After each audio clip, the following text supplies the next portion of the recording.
Welcome to LOA Today. Walt Thiessen and life coach Wendy Dillard here. Today is Thursday, October the 11th, 2018, 4 p.m. Eastern Time, your second daily dose of happy for the day. And we hope your day continues to go swimmingly. It goes swimmingly here because we've had rain all day, so we're just swimming through the day. But no, all is good. In fact, I got some really good news today.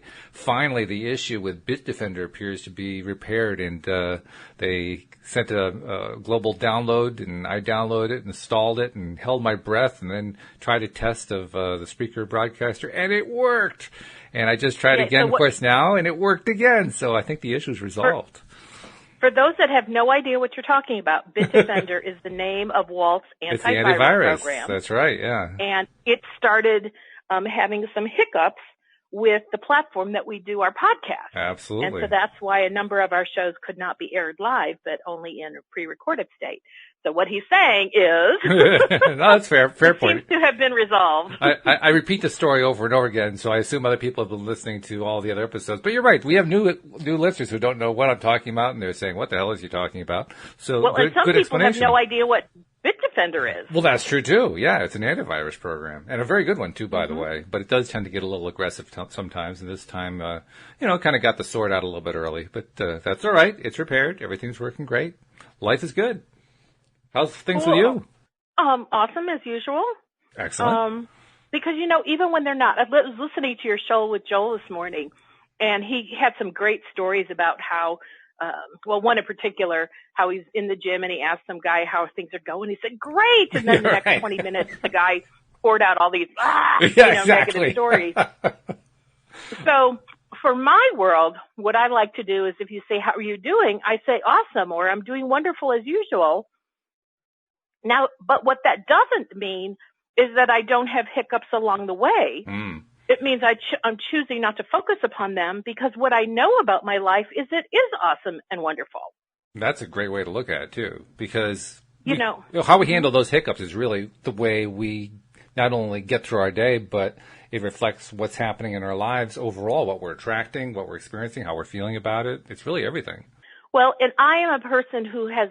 My level of integrity is such that I feel I cannot lie. And so that means I can't tell an untruth, even if it's for the purpose of trying to stay positive. And so I remember dealing with this quite a while ago, saying, hey, inner being, how can I be truthful when life really sucks at the moment? I know the feeling, too. When somebody's saying, how are you? I don't want to reiterate what's not working. I don't want to tell that negative story because that does not serve me, nor does it serve the other person. True. And I was really focused on this for a while. I'm like, I know there has to be a way. And the awareness that came to me, and I thought this was quite cool, is that what I have in my vortex is everything I've ever desired. In that vortex, there's only pure positive energy. And in that vortex, anything that in my life doesn't feel good, it's already done. It's already resolved in my vortex. Oh, good point. So what I chose to do is if you said, so how's your life going today, Wendy? And let's say it really sucked in terms of my actual physical reality. I could focus on what I know is real, and it does feel real to me in my vortex, which is all the issues that I might be dealing with in the moment are already resolved, and I've already received the gift and the beauty and the wonderment of it all. So if you were to say, how's your world going? I would focus on what's in my vortex, and I could feel my level of integrity was intact when I focus on my vortex and I go, everything's awesome. My world is wonderful. And that is true when I focus on my vortex. That's a very good idea. I like that a lot. I mean, the whole idea of focusing on what's going on inside, basically. I mean, that's really where we're thinking and focusing, because everything is okay inside. I mean, it's so obvious that we should just be saying, well, duh. But do we think about that when somebody says, how you doing? And we're about to say, no, life sucks. It's the last thing but it's the right thing to think about. Our inner being is in a perpetual state of wonderfulness. Our inner being is in a perpetual state of knowing our life is awesome and there's nothing wrong, nothing broken, and nothing negative that's of concern. Really good. So when I focus there, I can be very honest in my response. And I feel not only am I being honest, but I'm not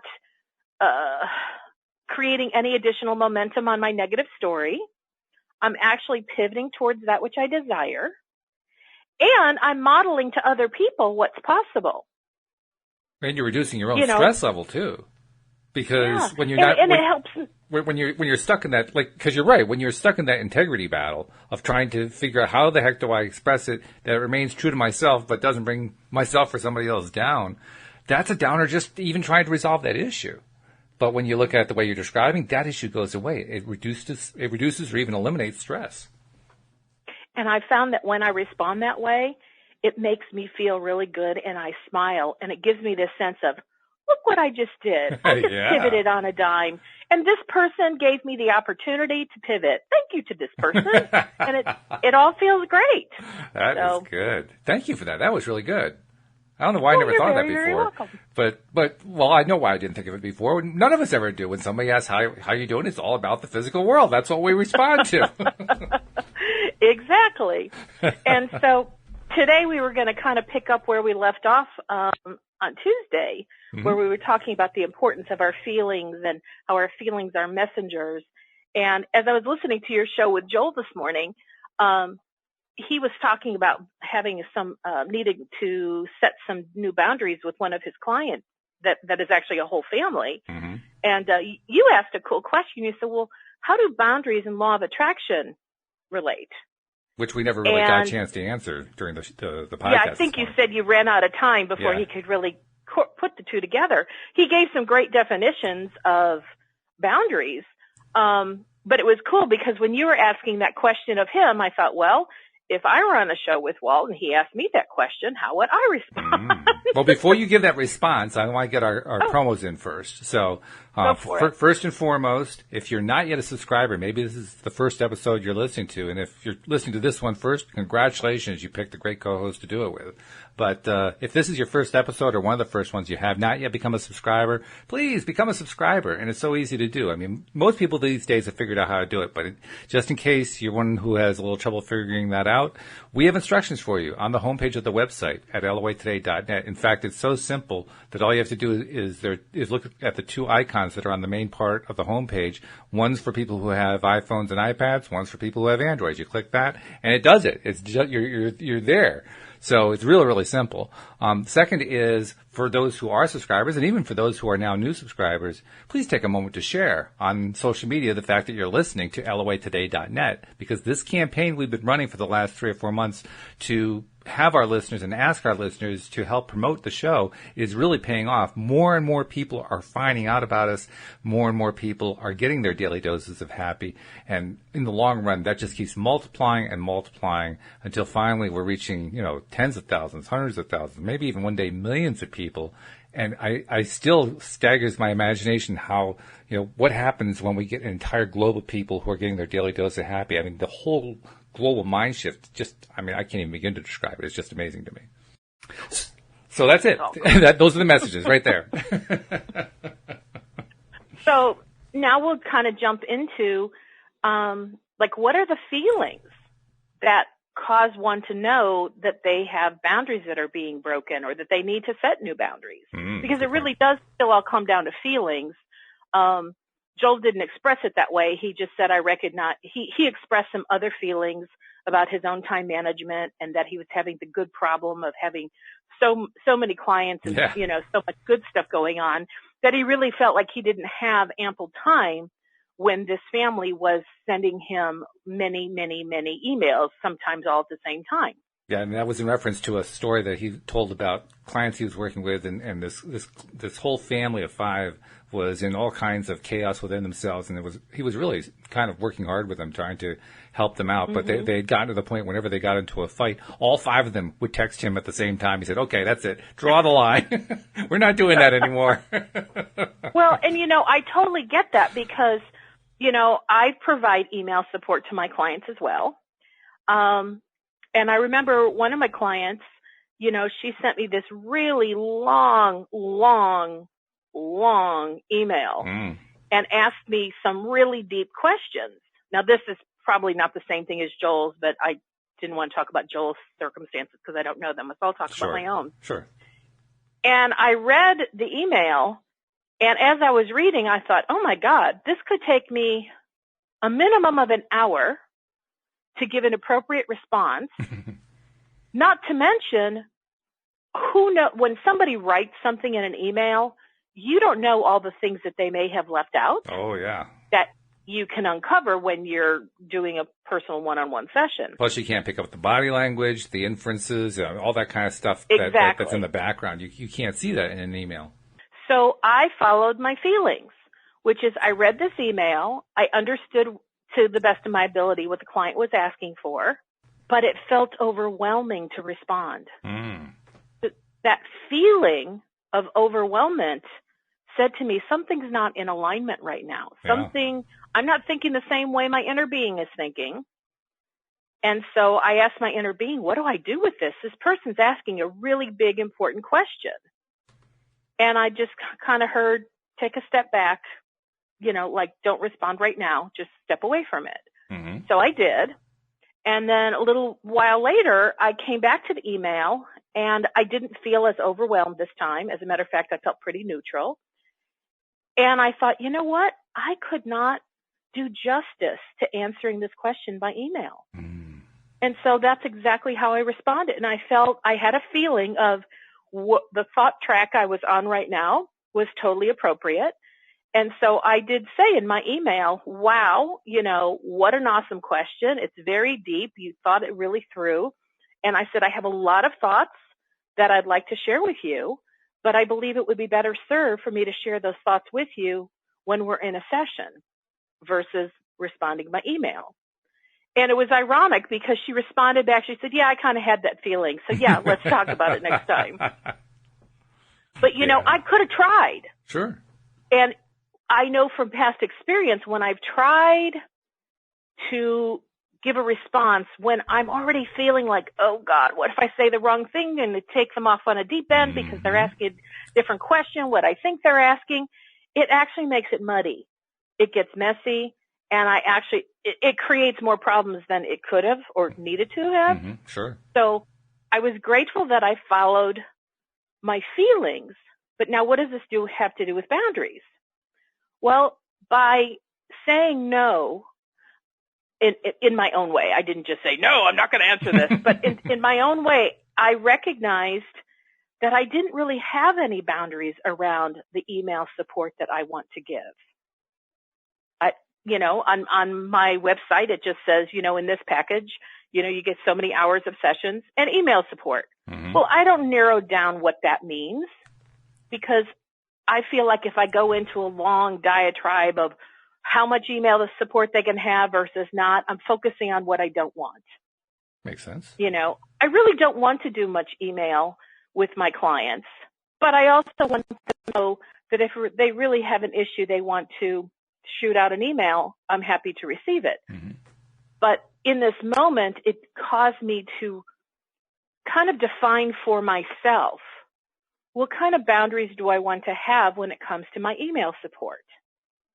And even though I don't have it listed anywhere on my website, I kind of set the intention in my own mind that my boundary is if I can give like a one-sentence response and I feel like one sentence will cover it clearly, like, now this is not a real email question, but are you available tomorrow at 3:00?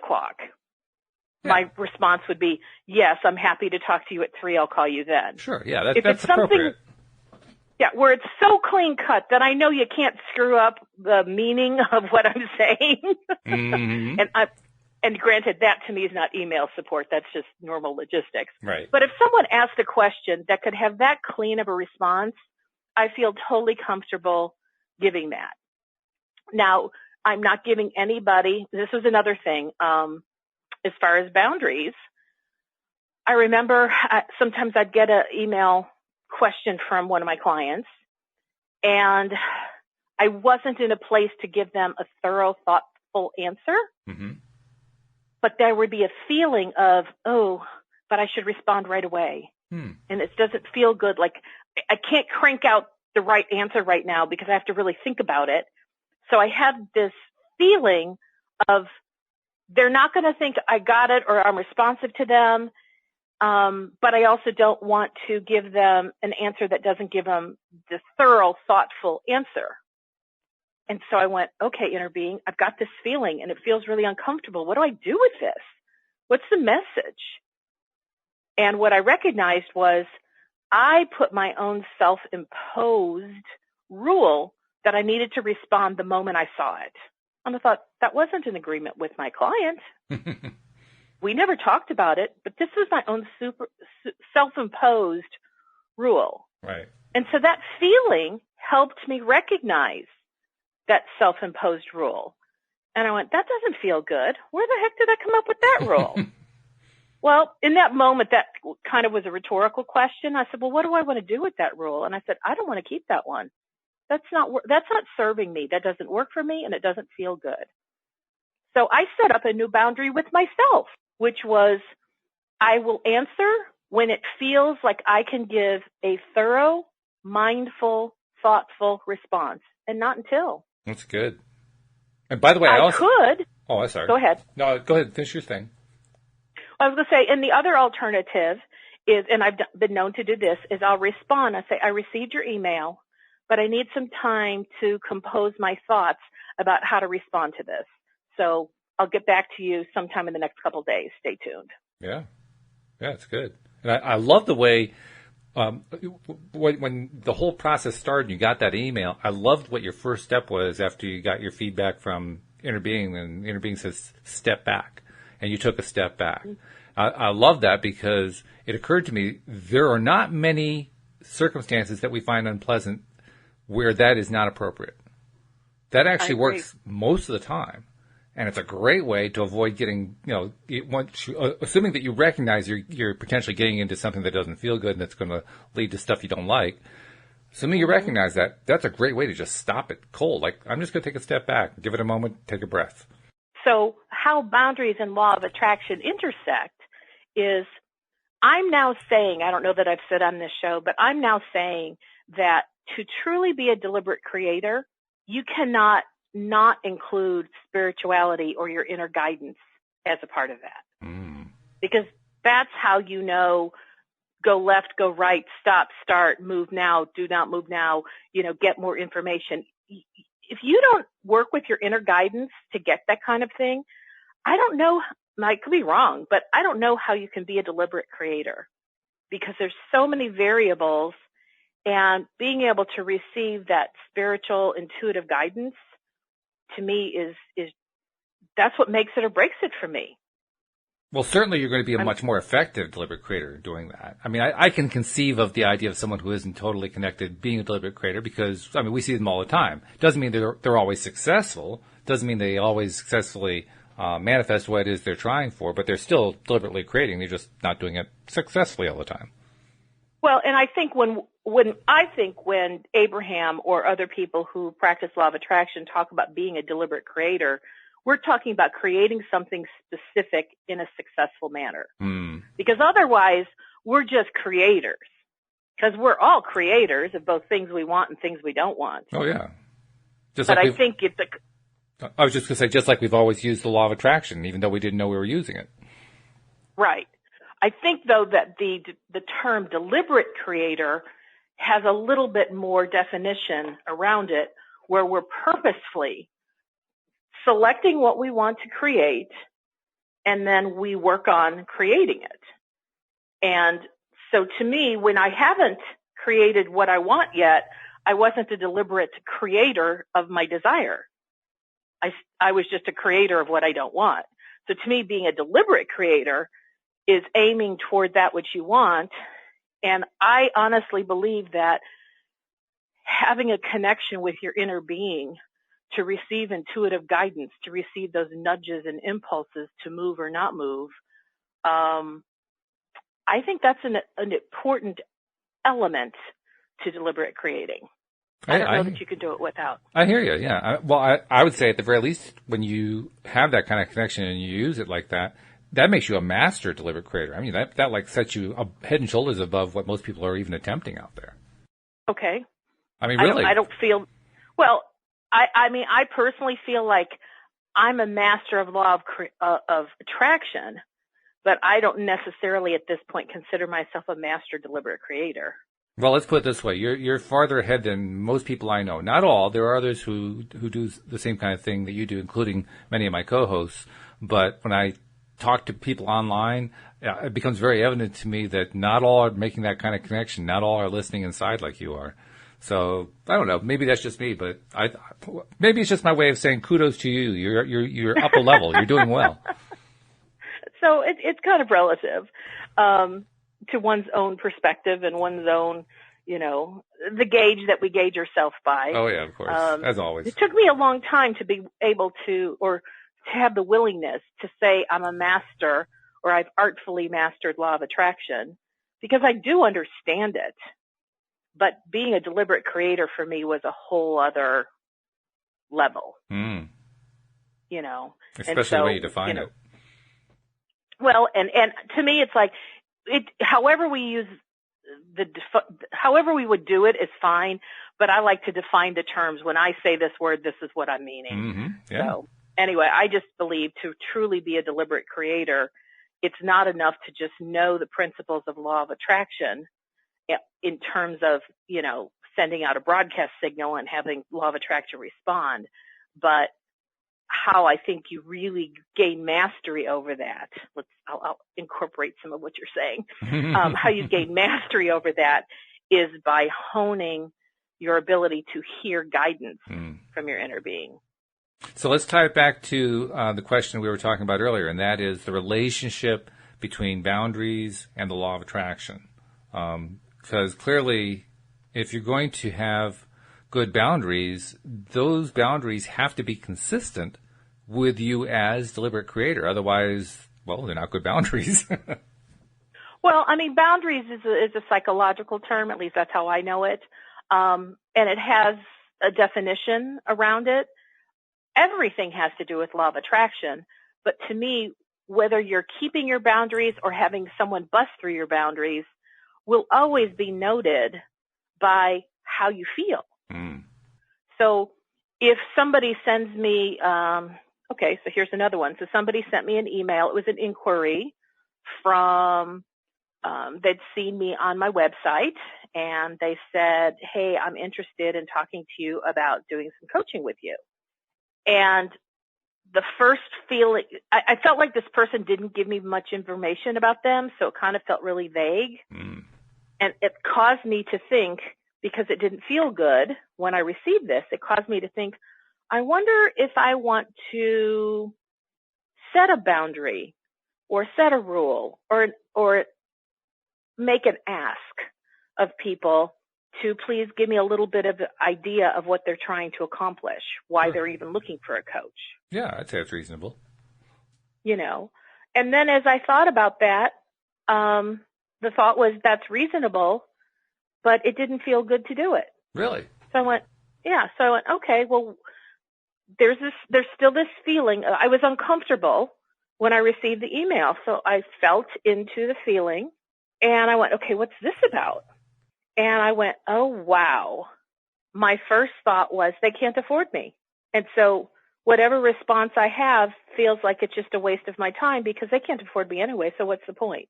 Well, yeah, that would feel really bad. If that's the association you had, no wonder you felt the way you did. And so I thought, well, first of all, that's kind of a shallow way of thinking, like I'm wasting my time. Right. There is no thing as, I can only have my time wasted if I focus on it as such. In a way, that's kind of a boundary. Okay. Like unless my time feels like it'll be used in a valuable way, I feel like you've broken my boundary by, wasting my time. Yeah, like if I have a boundary called wasting time or not wasting time, then there's certain rules that are associated with it. So I looked at this and I just kind of laughed. I went, well, look at that. This person, whoever they are, they're helping me to clean up my money vibration. because I was thinking they can't afford me. That's a nice pivot. What on earth would cause me to think they can't afford me? There was nothing that they said in the email that would give the impression that they can't afford me. Mm-hmm. And I recognized that, and I went, wow, that's really silly. So I talked to this person. This person hired me, and they didn't have a problem affording me. And I went, so I can see the folly in my old way of thinking. Mm-hmm. And then the next person that emailed me, kind of similar situation, and this time I recognized I wasn't thinking they couldn't afford me. I went, oh, cool, I must have cleaned up that vibration. So I'm like, yeah, of course they can afford me. But I wouldn't have shifted my point of view or my perspective or my boundaries had I not been paying attention to how it felt. That's a nice story to illustrate how easy it is for you, too. I mean, the process you follow is so simple. You basically just recognized there was something there, kind of identified it, and by the time the next instance came along, it was done. I mean, there was no strife. There was no sweating over it. It was just done. Well, and what we talked about Tuesday, I kind of started with talking about how I had seen the movie A Star is Born, and the main character is an alcoholic and a drug addict and just has so many emotional blockages in his life. And that to me is the extreme, although there are many people in our society who do live life at that extreme level. But that to me is an example of somebody who didn't know how to process the negative feelings when they were current in the moment, present, and stuffed it, shoved it down, repressed it, or denied it because they didn't know what else to do. And then when the next negative feeling on that subject happened, again, didn't know what to do with it. They either stuffed it, repressed it, denied it, or shoved it down. And I want to help all of humanity, one at a time, group at a time, podcast at a time. However it comes to me, I want to help humanity recognize that, first of all, our feelings sometimes feel overwhelming and scary.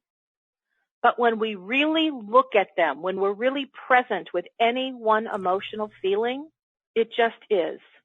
As in, it doesn't have all the angst that we attach to it. It's, I've never said this before. I just sound like Abraham, didn't I? I've never said this before. But it's the not looking at something that causes the fear. When you allow yourself to feel the feeling, the fear dissipates. That's true.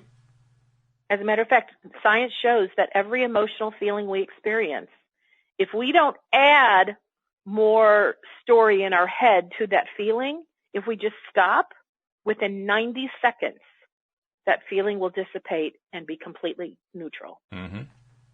Yeah. And so a feeling in itself is not the problem. Our lack of willingness to acknowledge the feeling is what actually causes the fear. And that's what I've never said before. And it's true, because when you actually get down to the root of whatever the stuff is, whatever it is, doesn't matter what it is, by the time you got there, the fear portion isn't even part of the conversation anymore. It's the rest of it that's now part of the conversation. But the fear, you lost that as soon as you burrowed down. That's what I found anyway. The fear is always about what's going to happen if you burrow down, not what happens when you burrow down. Yes.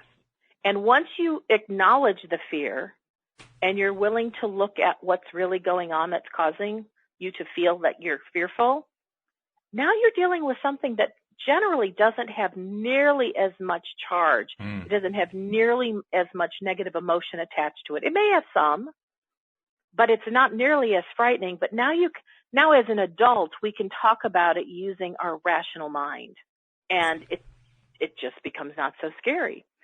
So I'll give you an example. After Tuesday's show, and we talked about feelings, I got to have life experience of that which we spoke. Law of attraction. Now, it wasn't like, in this horrible way, because I look at everything in my life as I'm in an experimental lab. So nothing is bad, nothing is inherently good. It just is. And I just pay attention to it, and I see what my inner being is trying to help me have awareness of, or et cetera. So I was kind of winding down for the night, and I recognized the desire to graze on food. Not to the point that I overate and got sick to my stomach. I just kept grazing. Mm. And I did it for a couple of hours, and I finally just said, stop. Let's feel into this. What the heck is going on? Because if I wasn't hungry, then why was I grazing? What am I trying to avoid, etc.? Mm-hmm. And it was so fascinating because I got still. I took 3 deep breaths, focusing on relaxation. And then I asked the question, what's happening here? What am I feeling? And my response, I burst into tears. Wow. And when I stopped crying, I went, and I literally said out loud, well, that was unexpected. Yeah, right. And I went, huh. So I asked myself, so what were those tears about? And I did exactly, because didn't I use the phrase, for what purpose didn't I present that exercise? Right. So, let's just use that, because I just talked about it today. It's fresh in my mind. And I said, so for what purpose are these tears? And I went, because I don't know what to do about all this. And I said, for what purpose do you not know what to do about this? Well, what if I can never resolve this food issue? I said, well, that's kind of interesting. So for what purpose would you come to the conclusion that this issue cannot be resolved? And I said, well, because it's been going on for decades. And even though I know I'm making progress, I feel like it's taking too long. I said, okay, so for what purpose have you put a timeline on this? And now I was a little bit like, oh, shut up, Wendy, quit asking questions. Right. I know the feeling, because I've been on the other side of it. I was like, oh, God, do I have to answer this one too? But, I went, I'm just going to stick with it, because I think I was at about the 5th time I asked it, and I remember telling you, it's usually once you get past 5, when you get to, asking it the 6th or the 7th or the 8th time, you start to get deeper into the feelings. The rest of it is kind of just the logical mind just going, I'll just give you the answer because you're asking for it. Yeah, it's the preliminaries, really. Yeah, and so eventually when I kept asking, I found all I can express or articulate it as, is there was a really tender, soft place inside of me that felt really vulnerable. Not scary, raw, bad vulnerable, but sweet, tender, almost untouched vulnerable. And so I just kind of asked, what's that about? And it's like, that's the real me, like the human real me, that there's like an embryo, a seed of me wanting to be birthed. But I have so many autopilot programs that have been running. I'm afraid I'll never be able to stop all the autopilot to let this part of me really germinate. Well, I felt that one. I felt that one on numerous occasions, and it can feel overwhelming. And so I just breathed, and I acknowledged that part of me. And I kind of, with just my emotions, I loved that part of me. And I said, okay, so now we know something we didn't know before. There's a sweet, tender germination going on of becoming who you really want to be. And I went, yeah. And I went, well, that feels better. And I said, all right, so what do you feel now? And I went, well, I feel a little encouraged, a little bit inspired, like maybe somehow, some way I can move in a direction that will be better for me. And I said, okay, what else are you feeling? And I said, that this autopilot stuff feels kind of overwhelming. And I said, okay, keep going. I just asked myself, keep talking. And then, and what I know, and this is an interesting perspective I want to add here, is the more I'm talking about this, the more the law of attraction begins to help me by literally giving me new thoughts and ideas. Right. Based on the idea what Abraham talks about. Abraham talks about the 17-second rule. After 17 seconds of focusing on a thought, you get another thought coming to you. Yes. And so then I felt like the next thought came from law of attraction, came from a universal source and not just from me, which is, look how many changes you've already made and look how quickly they have been showing up evidentiarily in your life. Mm-hmm. And I'm like, yeah. And then I kind of said, tell me more. And I said, it just seems like it just keeps going. And then my internal response was, but look how far you've come. Look how many feelings you've been willing to explore, and look at the positive stuff you've gotten from it. And then the next thought was, do you really think your inner being, the universe, is going to leave you high and dry without taking you through to the end? And I went, no, not really. I'm like, of course you're going to go to the end, because all of the universe literally has your back. They're all cheerleading you. They're rooting you on. They want you to succeed because they already see you as successful. They already see it as done. You're the only one who's been left out of this picture. Mm-hmm. And I'm like, I want to get on board. Mm. I want to get on board with, I want to believe it. And so that caused me to feel really good, but it started with a really, grazing behavior. I asked myself what I was feeling. I'm just summarizing here. I burst out in tears, and then I started asking, what's that about? And I just kept going and going and going until I found the better feeling thought, until I found something that felt tender and sweet and doable. So that was Tuesday night. Well, before you go any further, there's also something else I want to emphasize. Yeah. You kind of skipped past it quickly, but it's really important. And that is, you just taught this to us very recently, but for listeners who may not have heard, the 3 breaths, how you got yourself into the position to get all that guidance. 3 deep breaths with a deliberate intent to have each breath be a relaxing breath. That to me is a fabulous insight. When you gave that to me, I don't know, 3 or 4 weeks ago, whatever it was, I've been using it ever since then, and it really is helpful. I mean, no matter what it is I'm dealing with, whether it's going inside or just relaxing or just trying to get past an outside circumstance that I know really doesn't affect me, but I just need to take a breath. Well, I take a breath. I take 3 of them, and I do them all with that relaxation intention, and it really works. I can feel it. I can actually feel the stress, just kind of flow away when I do that. So thank you, first of all, for sharing that, and I want to make sure everybody else knew about that one. And you reshared that or handed it back to me on one of the shows recently, and I went, oh, yeah, that's really good. I did say that once. I need to start using it more myself. Yeah, right. And so I have been incorporating it more. And so, Wednesday, which was yesterday, I was really excited because I had no scheduled activities. It's like the whole day is mine to do with it whatever I want. I could sleep. I could go to the grocery store. I could work on my business. I could create a podcast. I could do anything I want. Mm-hmm. I'm just going to let the day unfold as it chooses to. And so I woke up yesterday morning kind of with some ideas about the direction I was going to take my day. And then once I got into my day, of course, it started to turn into something different. I got some work productivity done. I got some personal stuff done. But then I noticed, and I was noticing while it was happening, but I'll talk about it from the end of the day. I noticed that during the day, Project Body is really where the universe has me right now. I am making progress in the area of my body. Great. And I wasn't planning for it. I made the commitment to it a while ago, but it's kind of unfolding on its own, which I'm really thinking is cool. So at the end of the day, I was aware that I ate multiple times during the day. I ate food that I really enjoyed. I was present while I was eating. These are the things, I've been talking about that I've been learning to do. And good ones.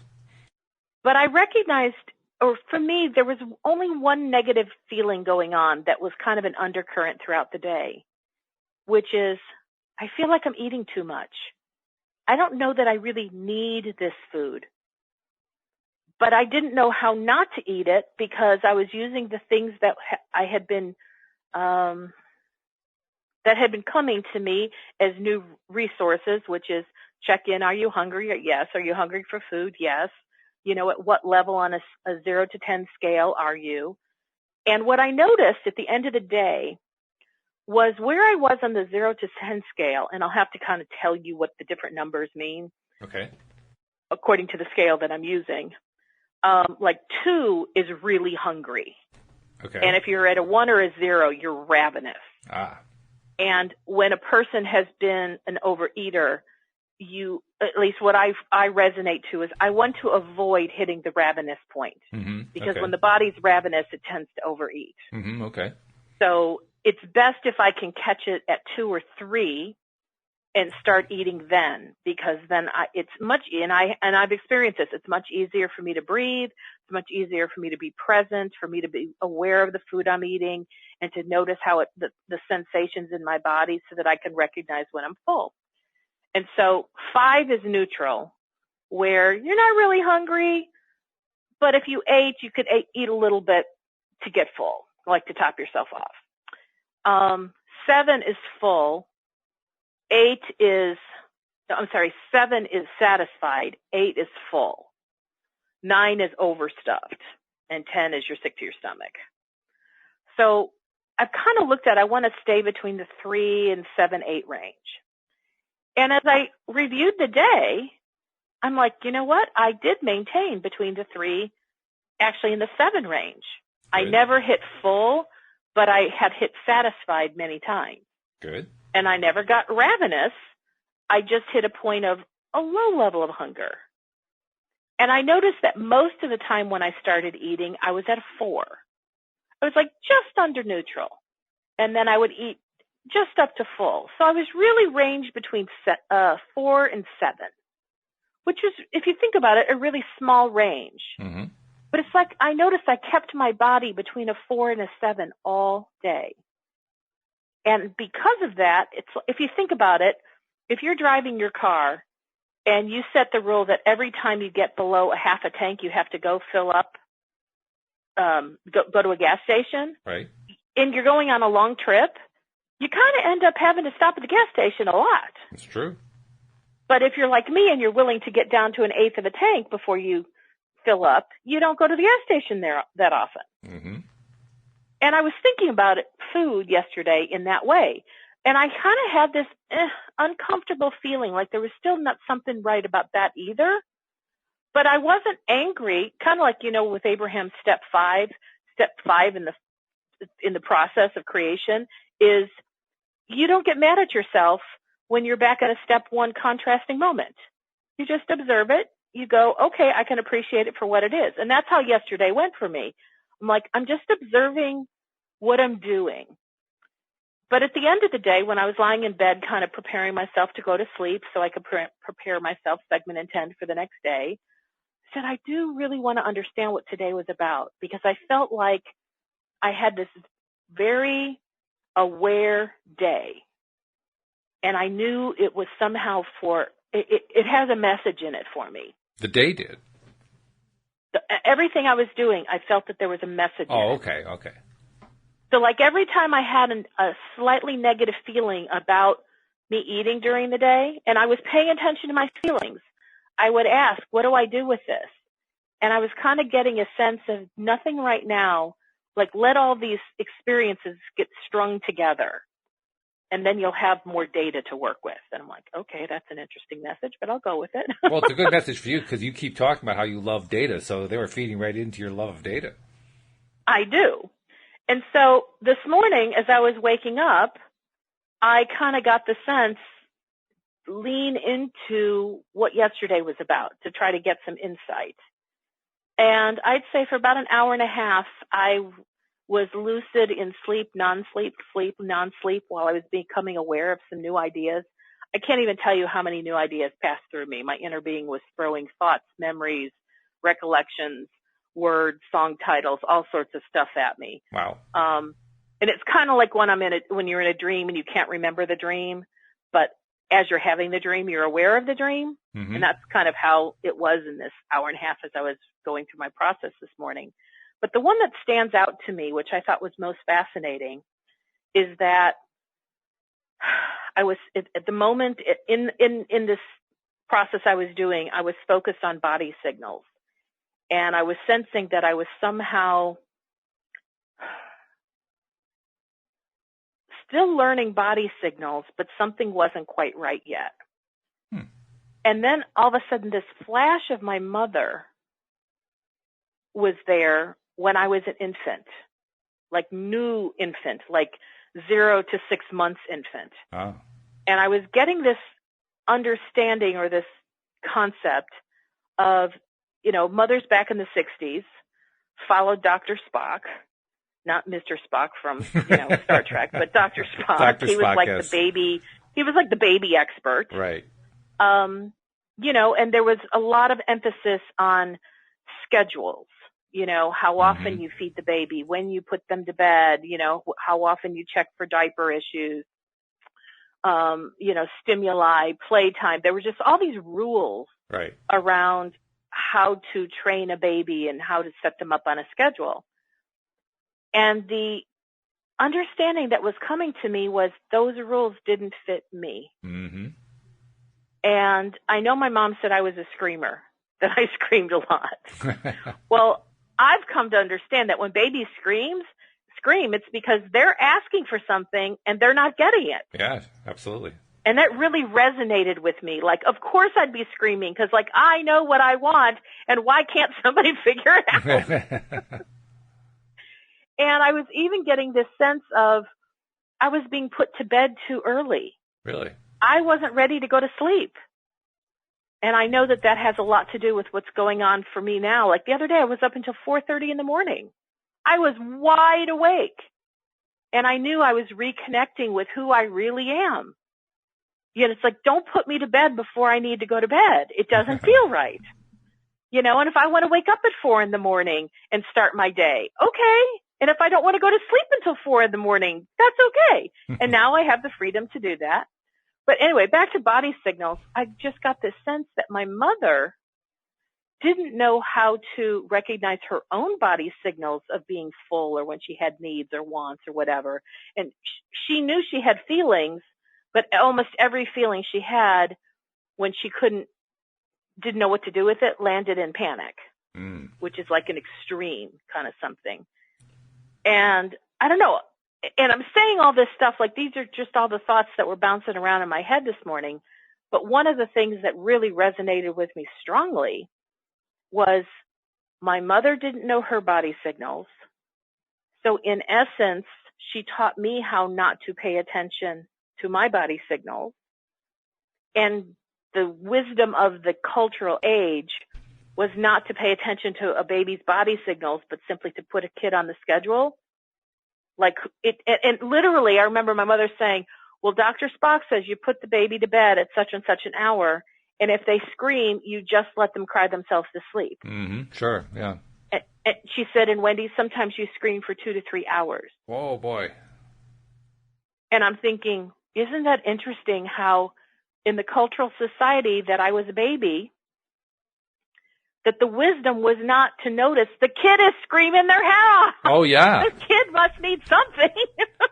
Yeah, and you're right. That's exactly how it was. That's precisely how most parents were. And you also described, I think, quite accurately, the fear that your mother experienced. I think a lot of women who were moms in that period of time experienced that same fear because the society had shifted so much. I mean, it was only about a generation or two previous to that where all the generations were still living in the same home.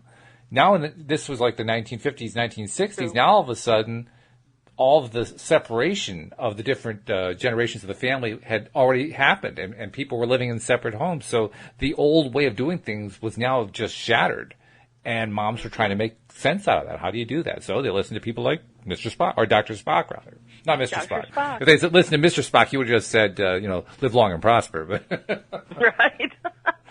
Well, and I'm not at all making anyone wrong, not even the cultural norm, not my mother.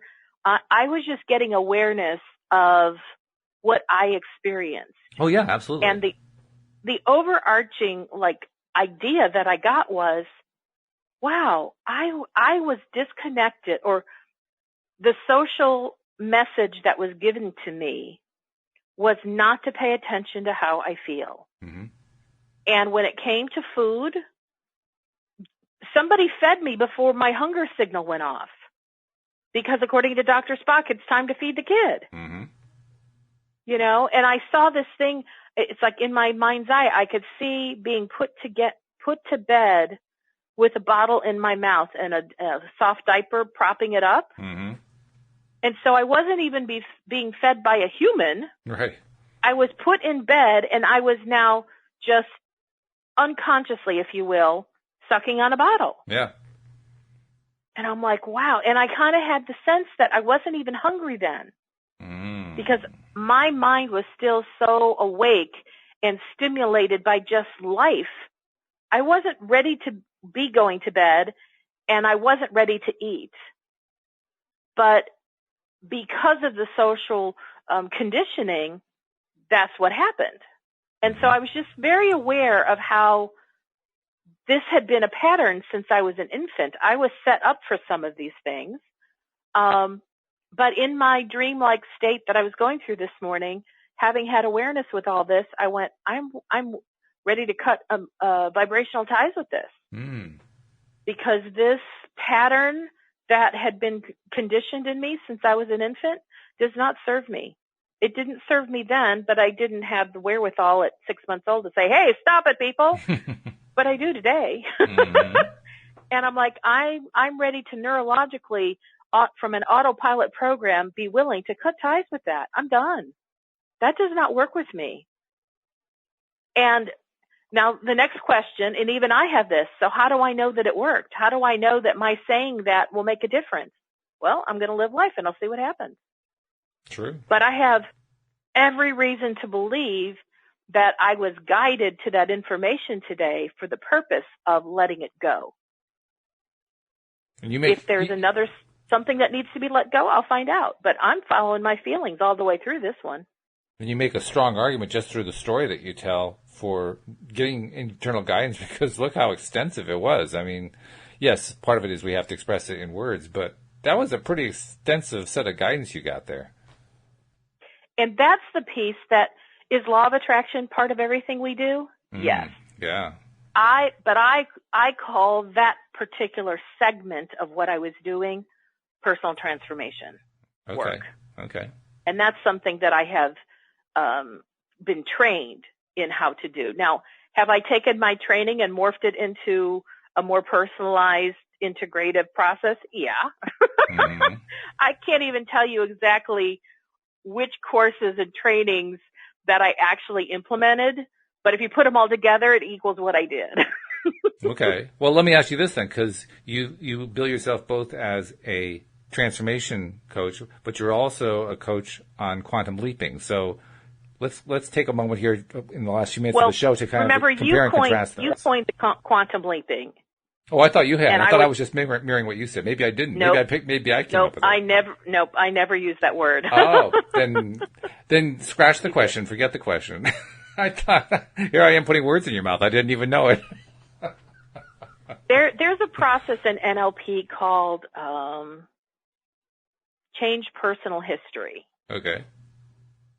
And that is a process that I use quite frequently.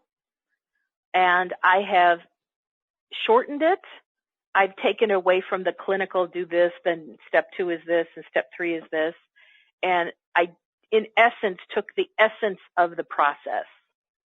And then I use my intuitive guidance to guide me to ask the questions and guide me into the next something. But I take the essence of that process, which the whole concept is you take something that didn't work for you, didn't serve you as a young person, and then reframe it. You know, in essence, that's what it is. So I'm big time into reframing, always have been. You know, finding a positive perception where you didn't see it before and you only saw it as a negative perception.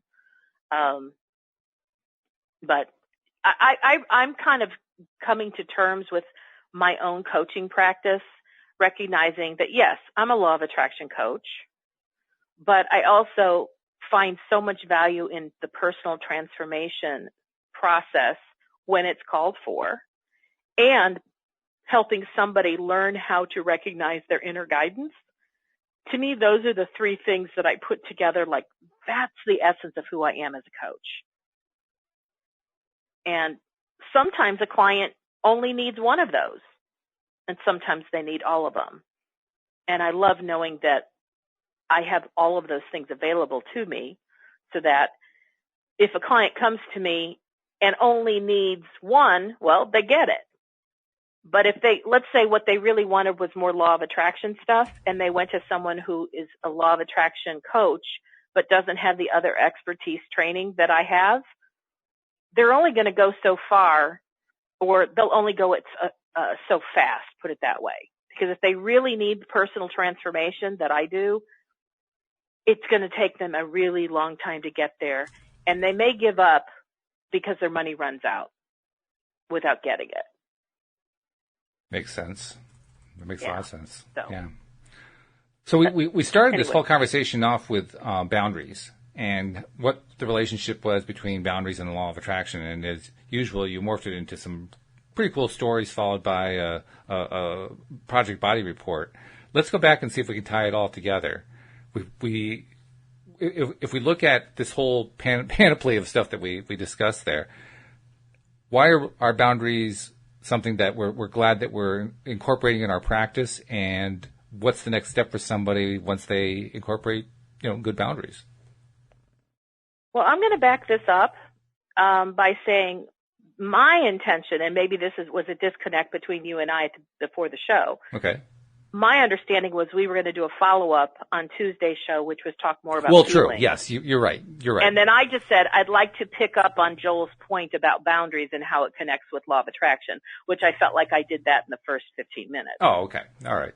And so to me, that one was done. And then I was focusing on let's go back to feelings and how valuable feelings are. Oh, okay. Well, that's fine then.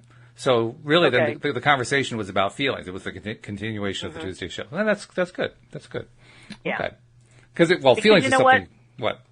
There can be nothing more valuable to understand than how our feelings produce the results that we have in our life.